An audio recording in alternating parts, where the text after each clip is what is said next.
You love your alcoholic, but they've become violent.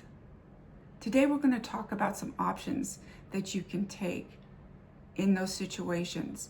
In my 70 years of dealing with alcoholics and addicts in my family, I have seen, unfortunately, way too many violent situations.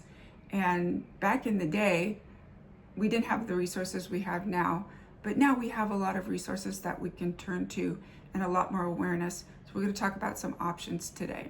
The first principle is always safety first before therapy. Therapy, rehab, all of those things are important.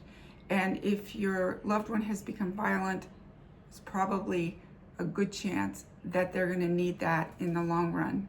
So we can talk about some ways to use those resources as well. But the main thing you have to think about if this is an unsafe situation is getting out of the unsafe situation. So if you can tell things are escalating, you may want to run an errand, you may want to go in the other room, put your headphones on, go for a walk, take the kids to the park, anything to get out of the house if you can see things going downhill. Now, sometimes you will be in the way of what your alcoholic or your addict wants. If they're going into withdrawal and they want more of what they need, or their brain disease is telling them they need, and you're in the way, that can be a trigger for them to get very annoyed or aggravated. Sometimes it'll just start out really charming, like, hey, can you help me out a little bit? Yeah, I just need a little bit of money, not a lot. I'm going to pay you back. It's not a big deal. Don't worry, I'll be home early. Or I'm not going to drink very much. Or I'm not going to use very much. Or I just need it so I won't get sick. I know you understand. Who knows? They could be very charming and very creative in order to get what they want. And it might start out like that. And then sometimes it can escalate beyond that to, if you don't give me what I want, I'm going to hurt you, or you're going to be sorry, or I know people that can help me out and they can do things and you don't want that to happen. That's verbally veiled threats. And, that's not good. That means that things are escalating and it's time to take the next step. If you can't remove yourself, you may want to call a friend. And it's a good idea to have a friend that has a code word.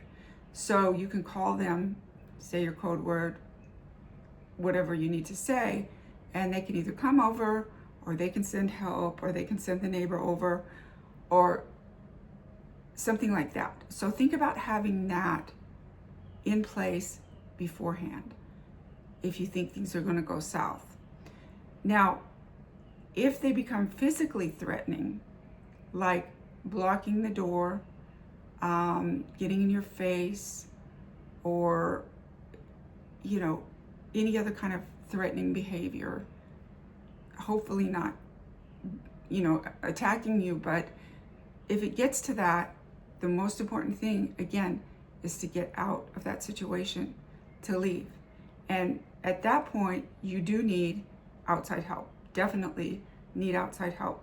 Now, some states have a crisis prevention hotline where they will send individuals out that are trained in that type of situation to de-escalate. And a lot of times, just a third party there can de-escalate the situation for the interim. So see if that's available in your state. I know it's available in Arizona. I don't know if it's available everywhere. If your loved one is a veteran, very often you will have the Veterans Crisis Line where you can call and have someone talk to your veteran. And veterans go through things that we don't understand, and veterans can talk to veterans in ways that we don't understand as civilians. So that's always kind of like an extra facet to an addiction or that type of problem, is a veteran experience that can be like an extra facet that you will probably need to address or encourage them to address at some point. And like again, if you're at that point and it's getting really physically scary, call 911. No one wants to call 911. No one wants to do that. It's a last resort, but it's better than things going way off the rails. When I was a child, if I would have known about 911, and I don't even know if we had it back in the day. I think we had to call the sheriff's office or the police office or whatever, you had to dial the number. I'm not sure you had 911, but we might have. But I honestly never thought to call 911 when my parents were fighting. It was definitely warranted. There was some real physical violence going on between my dad and my mom, precipitated by my dad. Now, my mom would fight back because, you couldn't blame her, but it was always initiated by my father. He was very verbally and physically abusive when he was drunk. And he would be that way to my brother and I too if we tried to intervene.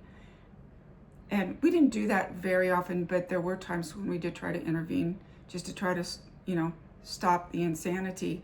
And it never worked because he was still a man in his 30s, and even if he was drunk, he was stronger than we were. So he would always prevail. But sometimes the neighbors would call 911, and I was always glad when that happened. It's kind of embarrassing.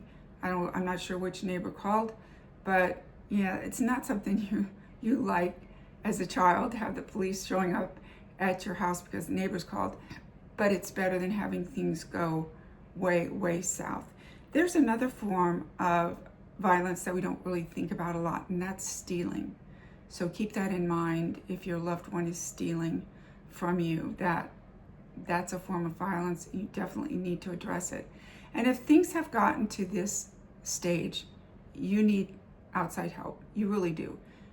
The best thing to do is to call a treatment center, ask if you can talk to a counselor, or make an appointment, go in and see what your options might be from a professional therapist that is really trained to deal with these extreme situations. Because obviously there's always hope, and we always want our loved ones to recover. And if your loved one's breathing, there's hope. I promise there's hope. But sometimes you need someone else to step in and show you what your options might be. So might be time for professional help. Do not hesitate to go to Al-Anon or Nar-Anon, Narcotics Anonymous. Those places are a treasure trove of wisdom. There are people there that have been where you're at, and they will have all kinds of ideas, solutions, help, encouragement. They will just know where you're at. And sometimes that means so much when you're really hurting in those extreme situations, just to have somebody that understands what you're going through. So don't hesitate to take advantage of that.